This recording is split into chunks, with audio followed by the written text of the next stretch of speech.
하시면 내가 나가리다.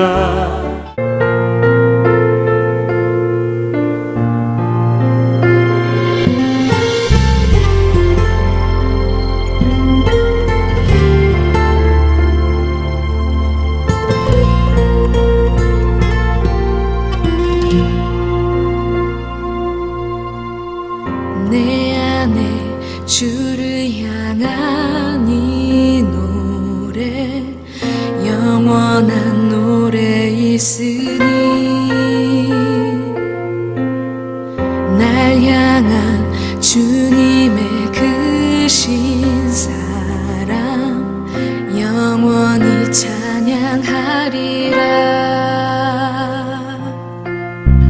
십자가 그 사랑 찬양하리. 날 구원하신 그 사랑 내 삶을 드려 찬양하리라.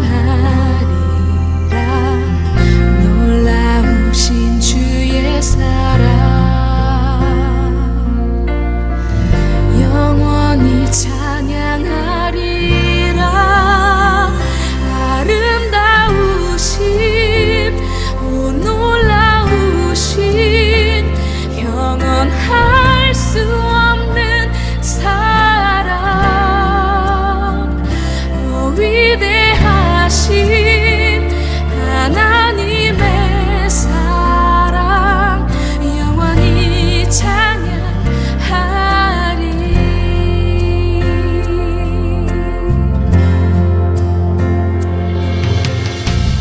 내 안에 주를 향한 이 노래 영원한 노래 있으니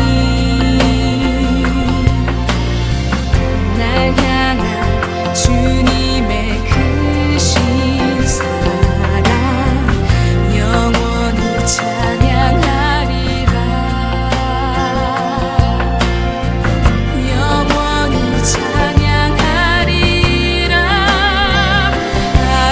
아름다우신 오 놀라우신 영원할 수 없는 사랑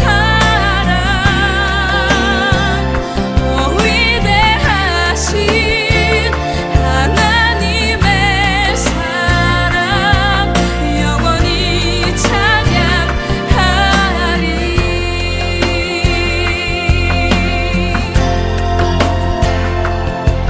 주와 같은 분은 없네. 이 세상 그 누구도 주와 같은 분은 없네. 누구도 이길 수 없네. 주와 같은 분은 없네. 이 세상 그 누구도 주와 같은 분은 없네. 누구도 이길 수 없네.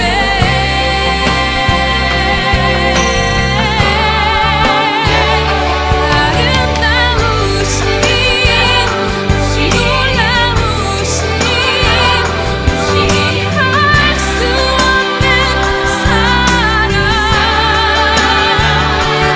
위대하신 하나님의 사랑 영원히 찬양하리. 영원히 찬양하리. 영원히 찬양하리.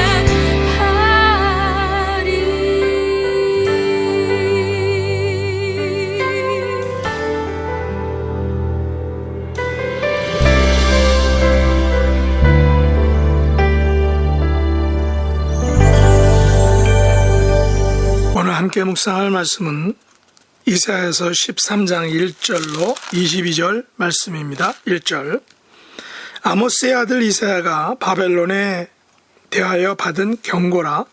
너희는 민둥산 위에 기치를 세우고 소리를 높여 그들을 부르며 손을 흔들어 그들을 존귀한 자의 문에 들어가게 하라. 내가 거룩하게 구별한 자들에게 명령하고 나의 위엄을 기뻐하는 용사들을 불러 나의 노여움을 전하게 하였느니라. 산에서 무리의 소리가 나며 많은 백성의 소리 같으니 곧 열국 민족이 함께 모여 떠드는 소리라. 만군의 여호와께서 싸움을 위하여 군대를 거멸하심이로다.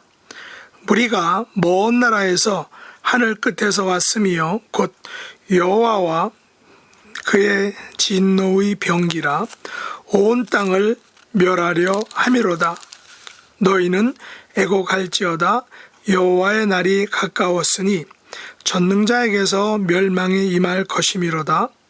그러므로 모든 손의 힘이 풀리고 각 사람의 마음이 녹을 것이라. 별 무리가 그들이 그 빛을 놀라며 괴로움과 슬픔에 사로잡혀 해산이 임박한 여자같이 고통하며 서로 보고 놀라며 얼굴이 불꽃 같으리로다. 보라, 여호와의 날 곧 잔혹히 분냄과 맹렬히 노하는 날이 이르러 땅을 황폐하게 하며 그 중에서 죄인들을 멸하리니 하늘의 별들과 뭇 어두우며 달이 그 빛을 비추지 아니할 것이로다.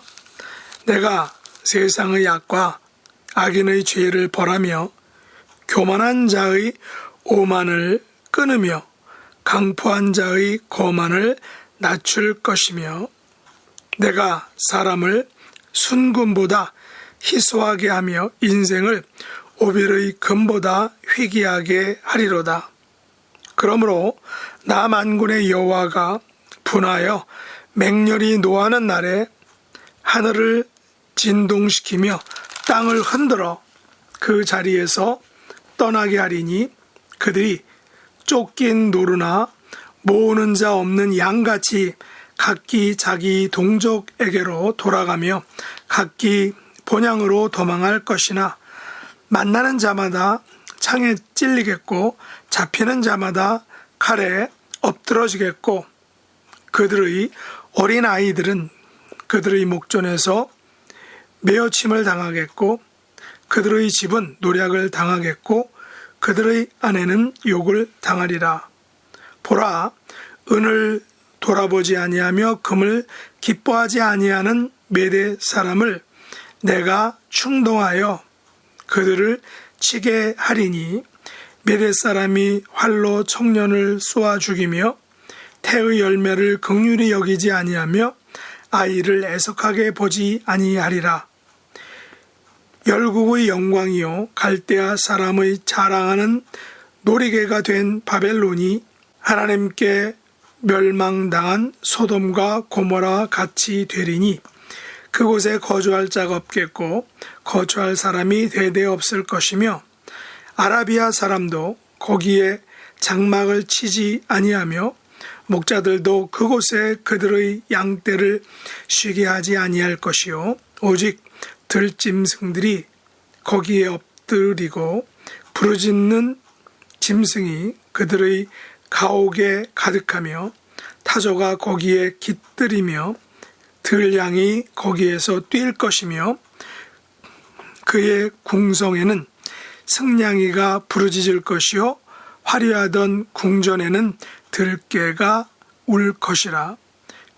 그의 때가 가까우며 그의 날이 오래지 아니하리라. 아멘. 오늘 말씀의 제목은 모든 것의 때와 날입니다. 이 말씀은 또한 소제목으로는 바벨론에 대한 경고의 말씀입니다.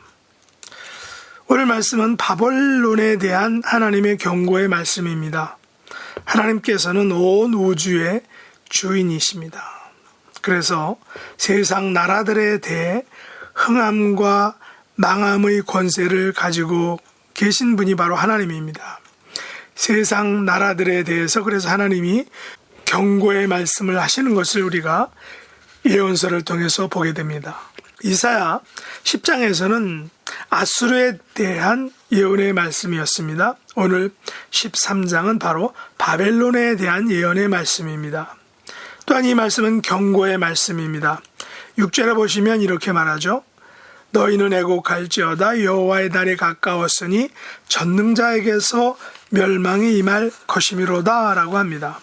9절에도 보면 보라 여호와의 날 곧 잔혹히 분냄과 맹렬히 노하는 날이 이르러 땅을 황폐하게 하며 그 중에서 죄인들을 멸하리니 라고 말합니다. 13절도 보시면 그러므로 나 만군의 여호와가 분하여 맹렬히 노하는 날에 하늘을 진동시키며 땅을 흔들어 그 자리에서 떠나게 하리니 라고 했고, 마지막으로 19절에 보면 열국의 영광이요 갈대아 사람의 자랑하는 놀이개가 된 바벨론이 하나님께 멸망당한 소돔과 고모라 같이 되리니 라고 말씀하고 있습니다. 이러한 구절들은 바로 하나님께서 바벨론을 멸망시킨다는 것입니다. 황폐하게 하시겠다는 것입니다. 맹렬히 노하셨다는 것입니다. 그래서 소돔과 고모라 같이 멸망시키실 것이다 라고 말씀하고 있습니다. 이 같은 심판의 날을 가리켜 무엇이라고 부릅니까? 6절에서는 여호와의 날이라고 부르고 9절에서는 잔혹히 분냄과 맹렬히 노하는 날이라고 부릅니다. 13절에서는 만군의 여호와가 분하여 맹렬히 노하는 날이라고 부릅니다. 19절에서는 소돔과 고모라 같이 되는 날이다 라고 말하고 있습니다. 이스라엘 나라는 아수르와 바벨론에게 멸망을 당했죠. 북이스라엘이 먼저 아수르에게 멸망을 당하였습니다. 그리고 남유다가 바벨론에게 멸망을 당하여 포로로 잡혀갑니다. 이스라엘이 멸망을 당한 이유가 무엇입니까? 바로 그것은 그들이 하나님을 의지하지 않고 다른 나라들을 의지했기 때문입니다. 의상을 섬겼죠. 가장 심각한 문제입니다. 이스라엘은 아수르를 의지했습니다. 그러나 의지하던 아수르에게 멸망을 당한 것이죠. 이스라엘은 하나님을 의지하지 않고 다른 열국들, 나라들을 의지했기 때문에 망한 것입니다. 그러면 왜 아수르와 바벨론은 멸망을 한 것일까요? 이들은 하나님의 도구였는데 도구의 역할을 넘어서 바로 심판자처럼 교만하게 굴었기 때문입니다. 그래서 망한 것입니다. 하나님께서는 이들 나라들의 흥망성쇠를 통하여 구원에 대한 큰 교훈을 우리들에게 던져주고 있습니다. 그것은 하나님을 의지해야 구원을 얻게 된다는 것입니다. 사람이나 나라를 권세를 의지하지 말라는 것이죠. 그리고 교만은 하나님 앞에서 망하게 되는 지름길이다라고 교훈하고 계신 것입니다. 그런데 바벨론에 대한 멸망을 경고하시는 말씀은 미래에 되어질 일들입니다. 지금 이사야 13장의 배경은 아직 아수르가 지배하고 있는 시기입니다. 당시 바벨론은 아수르 제국의 한 부분에 불과했습니다. 연약한 나라였다는 것이죠. 그러나 그 막강했던 아수르도 결국은 그 보잘것없던 한 부분이었던 바벨론에 의해서 망하게 된다라고 말씀하고 있습니다. 그러나 바벨론 역시 페르시아 제국에 의해서 망하게 된다라고 하나님이 예언서를 통해서 말씀하시는 것입니다. 바벨론 나라가 어떻게 망하게 되는지는 20절로 22절에서 잘 묘사하고 있죠. 바벨론 나라에 거주할 자가 없게 된다라고 말합니다. 거처할 사람이 대대에 없을 것이다 라고 말합니다. 아라비아 사람도 심지어 목자들도 거하지 못하게 된다는 것입니다. 오직 들짐승이 그곳에 거하며 가옥에 가득하게 될 것이다. 궁성에는 승냥이가, 화려했던 궁장에는 들깨가 거하게 된다는 것입니다. 사람이 살지 못하는 폐허된 곳, 황폐한 곳이 되는 것입니다. 그러면 왜 바벨론이 하나님의 진노를 받게 된 것일까요? 13장에서 그 이유가 나오지는 않습니다. 그 이유는 바로 14장 13절 14절에서 나오고 있는데 바로 이렇게 말합니다. 내가 내 마음에 이르기를 내가 하늘에 올라 하나님의 뭇 별 위에 내 자리를 높이리라. 내가 북극 지폐의 산 위에 앉으리라. 나는 가장 높은 구름 위에 올라가 지극히 높은 이와 같아지리라 라고 했다는 것입니다. 무슨 말인가요? 바벨론이 하나님 앞에서 매우 교만했다는 것입니다. 교만의 극치를 달려간 것이죠. 아수르와 바벨론은 이스라엘을 징벌하기 위한 하나님의 도구였는데 그 도구가 그만 하나님 앞에서 교만해져서 하나님과 같아지려고 하나님과 맞먹으려고 했다는 것입니다. 그것이 그들이 멸망한 이유라는 것입니다. 하나님께서는 13장에서 여호와의 날, 여호와가 분하여 맹렬히 노하는 날에 바벨론을 심판하실 것이다 라고 말씀하십니다. 이 심판의 메시지는 아직 현실화되지 않은 미래에 되어질 일이었다는 것입니다. 예언이었다는 것이죠. 12장에서는 하나님께서 그날에 대해 말씀하셨습니다. 여기서 그날은 구원의 날입니다. 12장은 구원의 날에 대한 감사의 찬송입니다. 12장은 이스라엘에 대한 구원의 날에 대한 하나님의 메시지인 것입니다. 그리고 13장은 바벨론에 대한 심판과 멸망의 메시지, 하나님의 예언의 메시지입니다. 오늘 우리들에게도 구원의 날이 있고 반대로 심판과 멸망의 날이 있습니다. 하나님께서 우리에게 구원의 날을 어떻게 주셨습니까? 여호와께서 전에는 우리에게 노하셨으나 이제는 주의 진노가 돌아섰고 주께서 우리를 안위해 주셨다라는 그 말 속에 있다는 것입니다. 하나님께서는 우리에게 또한 심판과 멸망의 날을 어떻게 주시는 것입니까? 우리가 하나님의 말씀에 순종하지 않으면 심판을 받게 됩니다. 우리가 하나님 앞에 교만하게 되면 멸망을 당하게 됩니다. 하나님은 심판과 멸망의 이미지로 소돔과 고모라를 언급하고 있습니다. 소돔과 고모라가 지금 남아있습니까? 남아있지 않죠. 왜냐하면 그들은 불에 타서 멸망했기 때문입니다. 22절 마지막에 보시면 그의 때가 가까우며 그의 날이 오래지 아니하리라 라고 말하고 있습니다. 바로 심판과 멸망의 때가 가깝다라는 것입니다. 심판과 멸망의 때가 오래 남지 않았다라는 것입니다. 소돔과 고모라의 멸망은 심판과 멸망의 때가 무르익었었지만 사람들은 돌이키지 않았습니다. 그리고 심판과 멸망의 때는 바로 하늘로부터 유황불이 내려와서 롯과 그의 딸들 외에는 모두 죽게 만들었던 것입니다. 우리 그리스도인들은 구원의 날과 심판의 날 중에 하나를 선택하는 삶을 살아야 하는 것입니다. 저와 여러분은 구원의 날을 맞기 원합니다. 그래서 감사와 찬송을 드릴 수 있기를 원합니다. 우리의 삶 속에서 심판과 멸망의 때가 다가오지 않기를 원하는 것입니다. 물론 이것은 개인적인 때죠.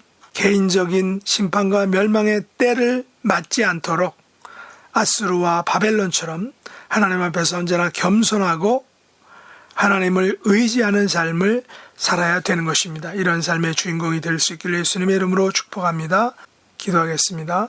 하나님 아버지, 오늘 아수르의 멸망, 특별히 오늘은 바벨론 나라의 멸망을 묵상하게 하심을 감사합니다. 하나님께서는 아수르와 바벨론을 하나님의 도구로, 하나님의 지팡이로, 부직갱이로 삼아서 당신의 백성 이스라엘들이 말을 듣지 않을 때 아수르를 통해서 또 바벨론을 통해서 책망하시고 심판하시고 벌 주셨습니다. 그러나 그 하나님의 지팡이였던, 하나님의 도구였던 그 아수르와 바벨론이 그만 지팡이로서, 막대기로서의 역할을 넘어서 하나님과 같아지려고 하고 하나님의 지위를 탐했기 때문에 그들은 결국 심판과 멸망의 날을 맞게 되는 것을 봅니다. 하나님 아버지, 저희들도 우리의 삶 속에서 어떤 일이든 무슨 일이든 누구를 대하든지 간에 언제나 하나님 앞에 겸손함으로 하나님만을 의지하는 삶을 살게 하여 주옵소서. 그래서 하나님께서 주시는 구원의 기쁨을 늘 맛보며 감사의 삶을 살게 하여 주옵소서. 예수님의 이름으로 간절히 기도드리옵나이다. 아멘.